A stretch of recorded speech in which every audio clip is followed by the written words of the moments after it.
Halo semuanya, selamat datang kembali di video analisa harian XAUUSD bersama Amandana, dan ini adalah analisa harian XAUUSD pada hari ini tanggal 5 November 2025 hari Rabu, yang dimana ini adalah hari terakhir kalau bisa bagi government shutdown itu selesai, karena sekarang adalah sepanjang sejarahnya ya, yaitu 35 hari dari Oktober 2025. Seperti biasa, jika kalian semua suka dengan videonya, untuk video analisa hari ini, jangan lupa like dulu videonya, subscribe bagi belum subscribe, hidupkan lonceng, dan di-share ke yang lain.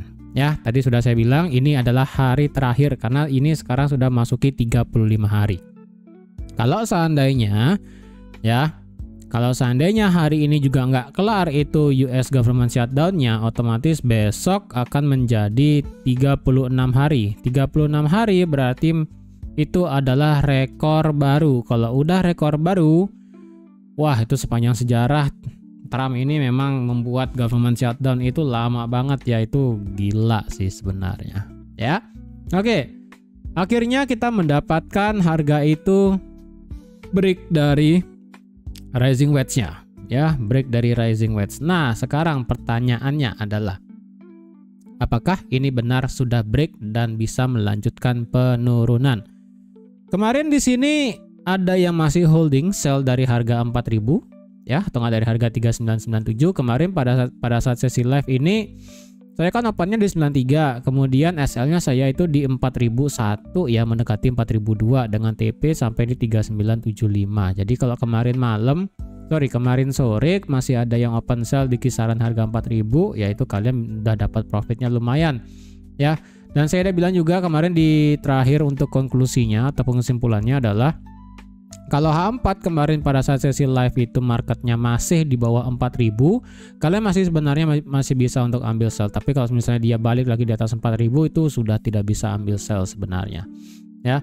Dan akhirnya di sini marketnya gerak di malam harinya langsung turun ya.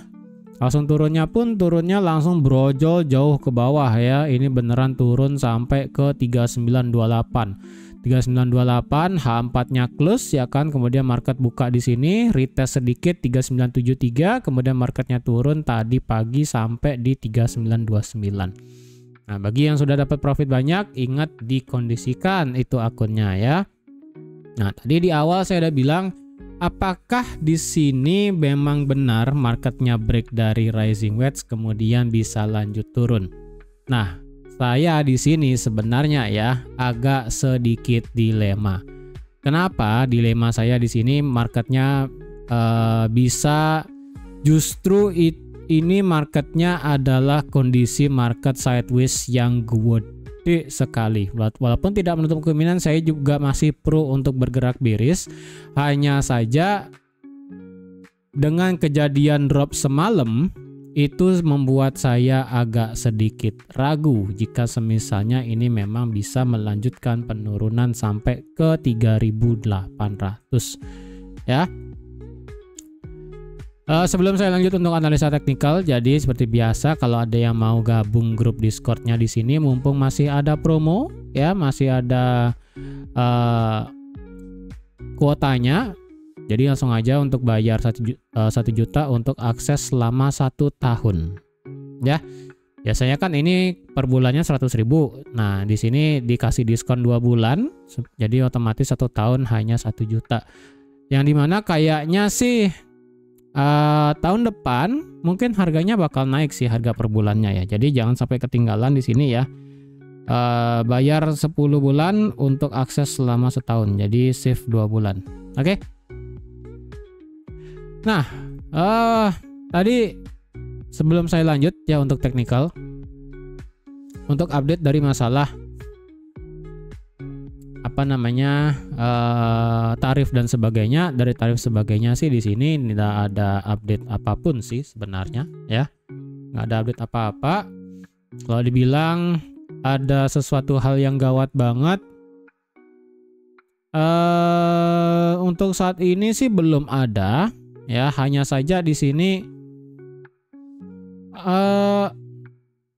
kemarin ada kalau nggak salah berita dari ini sih. Ini lebih kepada risk asetnya yang mulai agak sedikit geser. Karena kemarin itu beberapa mana dia ya? Beberapa institusi, lebih tepatnya dari CEO bank di sini ada banyak mengatakan bahwa kayak di sini ada Morgan Stanley CEO, kemudian Goldman Sachs CEO menyatakan bahwa kemungkinan market akan mengalami drop. Ini risk asset ya, Nasdaq dan sebagainya. Ini potensial bisa drawdown turun sampai 10-15%. Karena di sini kemungkinannya marketnya itu bisa koreksi sampai sana 10-15%. Iya. Jadi kalau dibilang ini akibat dari yang namanya sektor teknologi ya, kayak Nvidia, kemudian Palantir dan sebagainya itu kencang banget naiknya, yang dimana ini dikatakan sebagai bubble dynamic. Yang kemungkinannya kalau itu pecah bubble-nya, marketnya bisa drop. Yang katanya di sini bisa sampai 10-15%. Jadi otomatis kalau mereka itu lepas dari risk asset dari Nasdaq atau enggak mana dia Nasdaq atau enggak S&P 500 atau enggak Dow Jones, kalau itu dilepas semua, otomatis duitnya kemana? Ya duitnya kalau enggak ke safe haven aset ya berarti ke disimpan. Ya kalau mereka larinya ke safe haven aset ya otomatis larinya ke gold, ke yen, dan juga larinya ke indeks dolar itu sendiri. Tapi kayaknya sih lebih kepada gold dan juga yen sih sebenarnya. Jadi kalau mereka emang lari ke sana ya otomatis gold di sini bakal bisa naik. Nah, disinilah yang saya katakan tadi di awal kenapa saya agak sedikit ragu jika ini memang marketnya itu mau turun. Ya. Ini lebih kepada ada warning sedikit sih sebenarnya dari kejadian ini ya, bahasanya tadi mana tuh ya. Ini mega cap tech stock ini sudah kayak bahasanya itu bubble dynamic. Jadi kalau memang itu nanti pecah bubble-nya ya, para apa namanya ini ya, Magnificent Seven ya, ataupun 7 keajaiban yang kayak di sini ada Apple, Nvidia, AMD, Google, Meta, kemudian apa ya, Qualcomm kayaknya. Itu kalau nanti pecah bubble-nya otomatis Nasdaq dan kawan-kawan drop, otomatis risk off terjadi. Ini goldnya bisa naik. Walaupun secara fundamentalnya gold ini agak sedikit berat buat naik ya. Kemarin sudah saya katakan berulang kali. Justru kalau naiknya ini masih agak terbatas. Dan skenario terburuk ini marketnya justru dalam kondisi sideways yang paling gila. Ya, itu update sedikit. Kemudian dari segi tarif dan sebagainya sih ini sementara nggak ada sih ya. Di sini malah apa namanya, pemilu di sini ya kayak bahasanya buzzer lah ya. Ya intinya sih belum ada update sih ya, belum ada update. Nah nanti malam di sini ada data ADP. Nah di sini ada data ADP yang keluar nih. Saya juga heran nih ya. Oh enggak sih, nggak perlu heran ya, karena ADP kan ini sektor swasta ya. Jadi sektor swasta itu tidak mempengaruhi dari PNS lah bahasa kasarnya. Karena kan ADP non-farm change ini adalah sektor swasta, sektor private ya. Kalau dilihat nanti malam ADP-nya itu adalah dari minus 32 ke 32.000. Jadi kalau memang nanti ini ADP-nya bagus ya, jadi kemungkinan ini bisa, datanya bisa ngebuat gold itu turun. Kemudian nanti malam diikuti oleh berita ISM Services PMI yang dimana diperkirakan akan masih mengalami ekspansi lagi dikit ya. Sebelumnya 50, diperkirakan 50,7. Jadi kalau dilihat based on data forecastnya ADP dan juga ISM Services PMI ini semuanya itu bagus. Jadi otomatis goldnya kemungkinan bisa melanjutkan penurunan. Tapi dengan tadi ada warning ya, yang dimana risk asset bisa mengalami koreksi. Nah itu agak sedikit dilema dengan gold. Jadi kalau data USD-nya bagus, tapi warning dari beberapa institusi besar, CEO tadi mengatakan kemungkinan bisa terjadi koreksi dari segi bubble. Ini goldnya bisa agak payah sih, campur-campur geraknya. Makanya tadi saya ada bilang ini bisa kondisi sideways-nya gede sekali, ya. Yang dari technical sebenarnya ini bisa kelihatan sih sebenarnya ya kalau kalian ngeh ya. Oke, di sini saya mau delete ini dulu ya. Ini saya akan update dari segi technical sekarang. Ini saya delete, ini saya delete, ini saya delete, ini H4, sebentar. Saya dimin gini dulu ya. Ya, saya dimin ini dulu. Oke, saya dimin ini dulu. Dan sekarang kita ke bagian technical. Nah, kalau dilihat ya, kalau dilihat dari segi daily, memang daily-nya ini sekarang sudah tutup di bawah 3970. Jadi adapun kenaikan hari ini misalnya ya kan untuk ngetes 3970 dan lanjut muter, saya rasa itu bisa terjadi. Tapi sekali lagi 3970 itu adalah pivot. Pivot yang dimana harga itu terjebak dari 4060 sampai 3870. Range yang sebenarnya ini terjadi ya sebesar 1800 pip ya. Jadi dari 4060 sampai 3870 pivotnya adalah 3970. Jadi memang based on teorinya jika harga sudah di bawah pivot biasanya harga bakal melanjutkan penurunan. Ya, contohnya kayak di sini. Dia break di bawah pivot. Memang dia awalnya naik tapi ujung-ujungnya dia turun. Ya. Jadi kalau sekarang ini case-nya sama kayak tanggal 29 Oktober, dia naik untuk mungkin ngetes 3970 sebagai pivot dari resisten. Nanti dia turun lagi bisa ya. Tapi kalau justru malah ini nanti hari ini close lagi di atas 3970, nah itu agak payah sih sebenarnya. Berarti pivot 3970 itu agak berat berarti dipakai. Oke. Kemudian dari daily indikatornya saya hampir lupa lihat. Secara stokastiknya, nah kemarin sudah saya bilang ya, kalau semisalnya stokastiknya itu hari Senin sudah nge-cross atau enggak sampai hari Rabu dia wajib cross di atas zona oversold.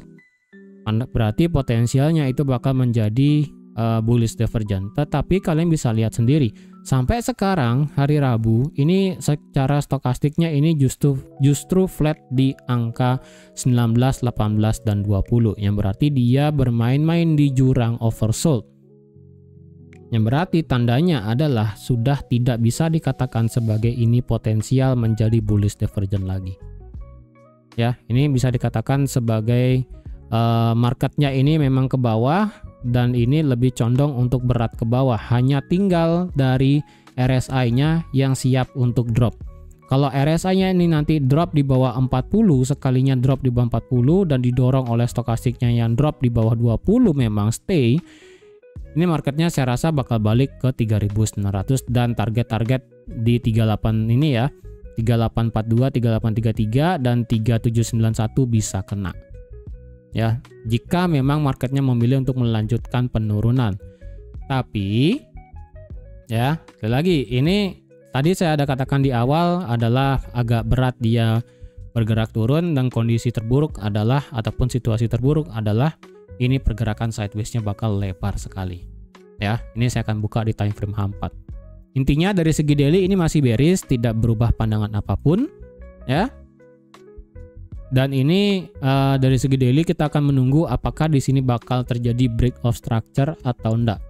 Ya, kalau memang nanti marketnya tutup di bawah London low di tanggal 28 Oktober, otomatis daily-nya bakal terjadi break of structure. Oke. Sekarang saya pindah ke H4. Kenapa saya katakan di H4 di sini agak sedikit beda ya, agak sedikit beda dengan kejadian kemarin dan agak sedikit ragu-ragu sebenarnya. Sebelum itu saya mau ada infokan sedikit ya. Kemarin kalau nggak salah saya ada lihat kontennya Bro Rizky ya, siapa sih namanya, Rizky Investasi itulah ya, saya lupa nama lengkapnya siapa beliau itu. Nah, yang mengatakan bahwa ini gold potensialnya ngebentuk yang namanya inverse cup and handle ya, inverse cup and handle yang dimana di sini sebenarnya H4 sih nggak begitu kelihatan ya.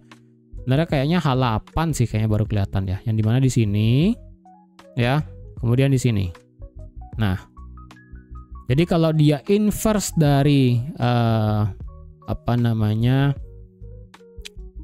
inverse dari cup and handle, berarti neckline-nya itu ada di sini di kisaran 3895 dan pas juga ini adalah tadi daily RBS ya, sama RBS. Jadi kalau memang ini adalah polanya yang dilihat Saya sih nggak ngelihat ini ya, tapi beliau kan juga ngelihatnya sebagai inverse cup and handle. Jadi kalau memang ini adalah inverse cup and handle, berarti kalau dicari target 1:1 dari bagian dasar sampai bagian permukaan dari cangkirnya, ya. Berarti dari sini ketika dia break, ini kan sebenarnya sudah break ya. Ya, kita tunggu aja lah kalau benar itu break ya. Kalau memang dia break dan mengikuti 1:1 dari cangkirnya, maka dia akan turun sampai 34 berapa nih? 3485. Dan kalau kita cari 3485 itu di mana? Itu adalah RBS sebelumnya. Dan ini adalah pertahanan terakhir dari daily area demand. Nah ya, pertahanan terakhir ini juga adalah RBS-nya. Dan ini bisa mengulang kejadian tahun 2020 atau enggak 2006 yang dimana harga kembali lagi ke titik normal ketika market itu rally. Ataupun paling parah adalah dia turun sampai 3.300, bisa. Ya, itu bisa terjadi. Jadi ini bisa kalian jadikan sebagai suatu acuan baru jika semisalnya kalian boleh ngelihat juga ini sebagai pola tadi ya. Pola sebagai inverse cup and handle ya. Ini kemudian begini. Nah, kan tinggal dibalik aja. Oke? Bisa juga kayak begitu. Kemudian dari segi H4 sekarang ya. Tadi intermezzo sedikit. Kenapa saya katakan ini agak sedikit beda? Oke. Memang ini kelihatannya adalah rising wedge ya, rising wedge, dan kalau kemarin di sini marketnya ngebentuk yang namanya bearish pennant. Ya, kemarin kan di sini marketnya ngebentuk bearish pennant. Oke. Marketnya kemarin pada saat sideways di sini dia ngebentuk yang namanya bearish pennant. Ini clear ya, kita setuju ini adalah bearish pennant. Atau enggak symmetrical triangle lah ya, pokoknya mirip karena bearish pennant dan symmetrical triangle itu intinya bentuknya segitiga. Ya. Ini kenapa di sini saya tidak bisa bilang ini agak berat dia itu menuju yang namanya penurunan lebih lanjut.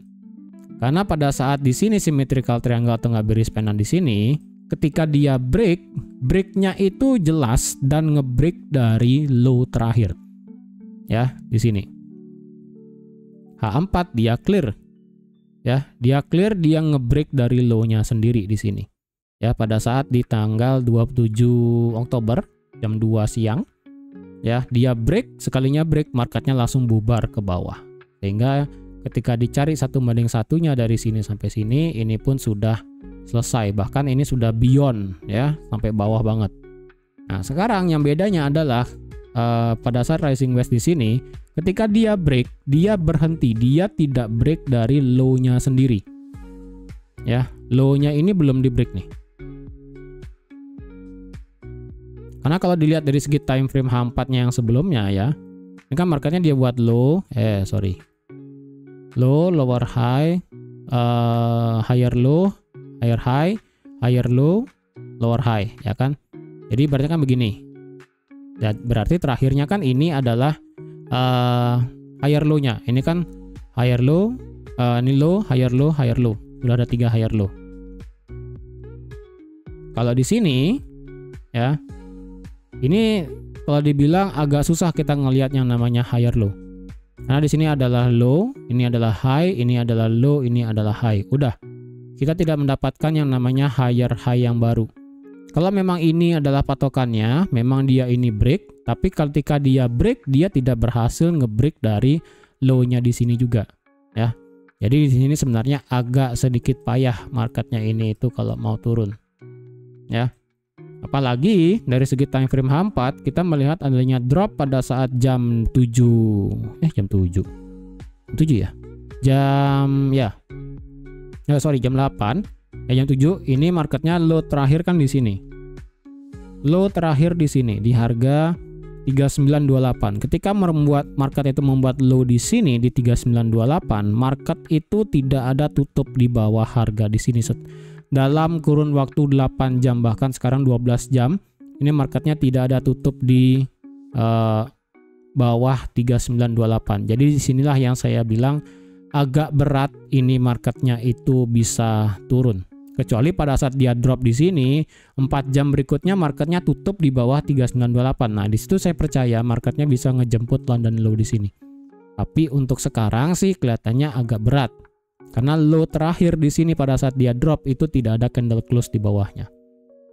Jadi ada kemungkinan ini marketnya mengalami retracement berarti. Ya. Ada kemungkinan marketnya mengalami retracement berarti. Retracementnya kemana? Nah, sekarang kita lihat ya.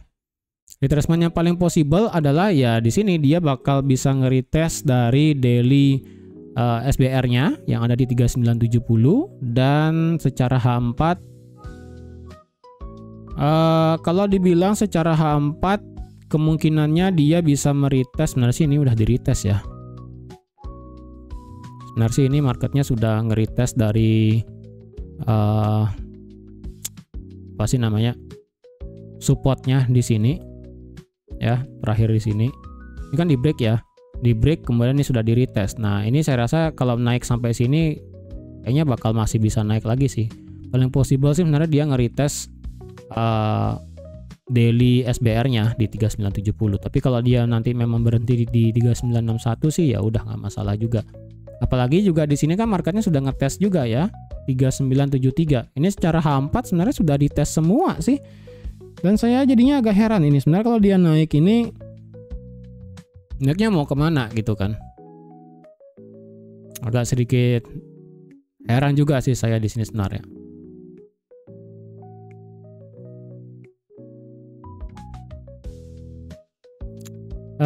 Secara H4 kalau dibilang market structure-nya gimana? Ya secara market structure H4 sih intinya masih begini ya. Dia ngebuat high, higher low, higher high. Udah sih. Itu intinya. Secara majornya begitu masih nggak berubah karena di sini belum di break. Kalau ini sampai di break berarti otomatis H4 bakal mengalami change of character ya. Majornya bakal berubah menjadi bearish. Tapi secara minornya ya ini marketnya minornya ngebuat low, lower high, lower low ya, berarti di sini lower high dan lower low. Ya, di sini marketnya sudah melakukan break of structure di sini. Ya, secara minornya di sini marketnya sudah break of structure. Sorry salah. Nih ya, sudah break of structure dan ini kalau dibilang marketnya potensi break of structure lagi ya di sini berarti. Ya. Ini kalau ada H4 close di bawah ini berarti marketnya bakal mengalami break of structure lagi. Tapi kalau misalnya enggak berarti marketnya bakal melakukan retracement ke atas. Retracement ke atas sampai mana kalian tinggal tarik Fibo aja sih dari sini. Dari 4000 sampai low terendah di sini. Maka didapatlah di sini 61,8 pas juga di 3973 mepet dengan daily dari SBR daily juga 3970. Jadi kalau dicari lebih possible di sini buat nge-sell. Walaupun secara bentukannya ini sudah dites ya jam 3 pagi bukan jam 3 pagi, jam 11 malam ini sudah dites ya. Dia close di bawah rising wedge, kemudian hampir nge-retest rising wedge, kemudian dia turun. Nah, ketika dia turun, ini tadi saya udah bilang ya, nggak close di bawah ini. Nggak close di bawah ini, jadi agak berat sebenarnya. Tapi kalau ada yang mau sell, saya rasa ini masih oke lah. Saya rasa area ini masih oke kalau didapatkan sell. Oke. Saya pun kayaknya bakal nge-sell di sini juga sih. Kemudian dari segi indikator, kalau kita lihat stokastik, ya ini tinggal nyemplung doang ke dalam zona oversold, ini bisa langsung bubar sih ke bawah ya. Dengan kondisi kita perlu retest dulu sedikit ya, retest kemudian nanti H4-nya langsung terjun ke bawah kayak begini. Ya, ini kan kalau misalnya lihat ini H4-nya berhenti di sini ya, ini H4 di sini reject, kemudian dua candle H4-nya sempat naik ya kan, tapi dia ini masih diem di dalam zona oversold. Kemudian setelah itu 8 jam kemudian marketnya drop ke bawah. Harapan saya sih juga sama ya, dia turun di sini, kemudian dia reject naik, nanti sedikit H4-nya, nanti baru bisa lanjut turun lagi. Itu harapannya. Tapi kalau semisalnya memang tadi kejadiannya di mana marketnya cenderung sideways, ya berarti bakal terjadi sideways sebesar ini. Dari 3886 sampai 4046. Sebesar ini bisa kondisi sideways loh. Ya, bukannya saya mau takut-takutin, cuman skenario terburuk adalah ini. Sekali lagi, skenario terburuk adalah ini. Tapi saya pribadi, biasnya ya tetap, bias saya adalah bearish. Untuk saat ini masih bearish ya. Kalau dia mau sell di H1 ya ini sih ada supply juga ataupun OB lah bahasanya, ataupun ini juga disebut sebagai Ya ini bukan drop base drop sih kayaknya sih enggak ya. Ini lebih kepada supply aja sih ataupun OB, dan ini juga adalah support become resistant juga. Numpuknya banyak di sini ya.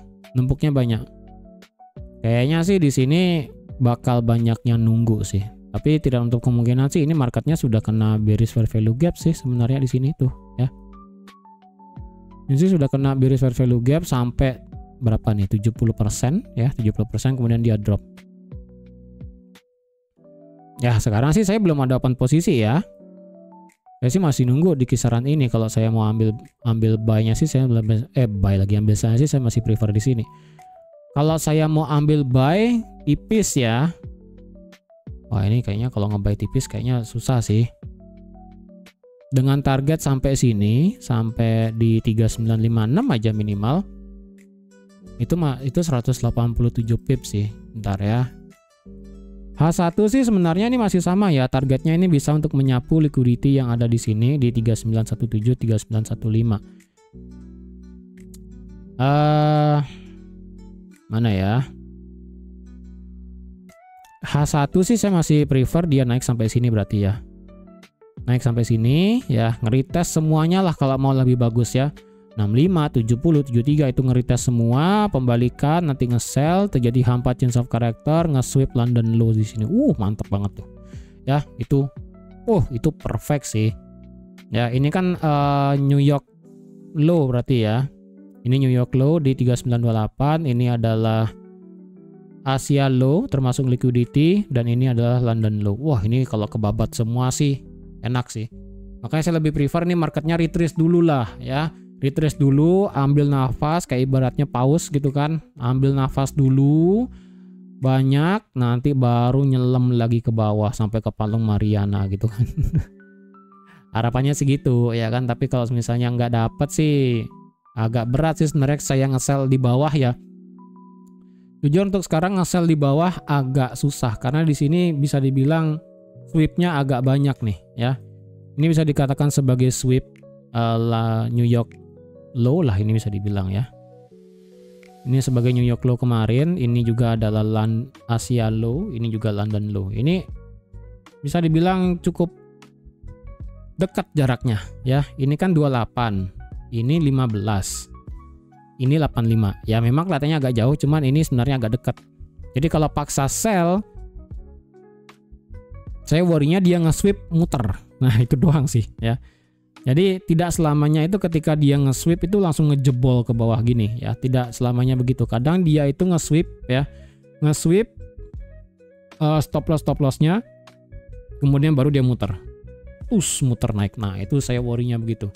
Karena jaraknya dekat kayak begini, ya saya worry-nya kejadian bisa dia di-sweep kemudian muter.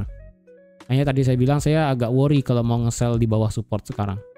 Lebih baik ya begini, naik baru dia turun. Kalau dicari 15 menit, 15 menit untuk masalah supply-nya sih di sini ya. Cara supply 15 menit sih di sini. Nah, berarti kisarannya adalah naik sampai ke 60 berarti ya. 60 terjadi konfirmasi, nanti kita bisa ambil buy sih. Ambil sell. Kalau sekarang ambil buy, sekarang sih dia nabrak ini ya. Dia nabrak drop base drop. Wah, ini saya nggak tahu nih. Kalau memang ini drop base dropnya itu tidak bisa ngebuat lu lebih rendah dari 3929, nanti kalian bisa buy sih justru ya. Justru ini bisa di buy asalkan marketnya itu tidak balik muter, itu aja sih. Bukan balik muter, tembus ke bawah, itu aja. Ini kan sekarang dia nabrak nih. Nabrak, kemudian kalau nanti dia masih bisa bertahan dan tidak break ini, ya ini nggak di break, nanti bisa kayaknya kalian buy tipis nih sampai sini. Tapi saya pribadi sih masih prefer buat nge-sell sih sebenarnya. Sekarang sih versi 5 menit dia sudah kena area demand ya. Ini 5 menit sih sudah kena demand ya. Kalau demandnya ini di respect dan kemudian marketnya nanti naik, mungkin ini kalian nanti bisa buy sih. Tapi kalau kalian nonton video ini marketnya sudah terbang lagi naik di atas 3946, kayaknya agak berat kalian kalau buy di kisaran ini. Ya. Ya saya cuma ngasih tahu aja sih ya. Kalau sell di bawah jujur saya agak dilema sebenarnya. Saya lebih prefer sekali lagi dia naik sampai 60 lah berarti ya, minimalnya 60, kemudian terjadi pembalikan. Itu enak banget dah. Beneran ya. Tapi lebih bagusnya adalah dia naik kena 70, retest dari daily SBR-nya, kemudian drop sampai 3.900. Itu mantep banget sih. Atau enggak sampai ke nge-sweep London low di 3885. Itu baru mantap banget ya. Dari sini sampai sini 70 sampai sini ini 800 pip. Enak itu, beneran enak, nggak bohong ya kalau dikasih ya. Kalau dikasih, sekali lagi, kalau nggak dikasih ya gimana gitu kan, kita cuma bisa berharap aja. Dan itu pun kalau benar skenarionya. Kalau skenario terburuknya bagaimana? Ya dia memang naik ya kan, nge-sweep London low, habis itu gimana? Dia justru muter lagi nih. Nah kayak begini, nah ini udah kondisi jelek nih ya. Dia nge-sweep London low, dia kena daily RBS-nya yang tadi gede ini ya kan. Kemudian dia muter balik lagi naik. Itu sakit pala sih beneran ya. Kalau justru dia nggak mau jebol ke bawah dan justru muter balik naik di atas 3.900 lagi, lebih sampai 3.925, bahkan sampai 3.950, itu sakit pala sih beneran.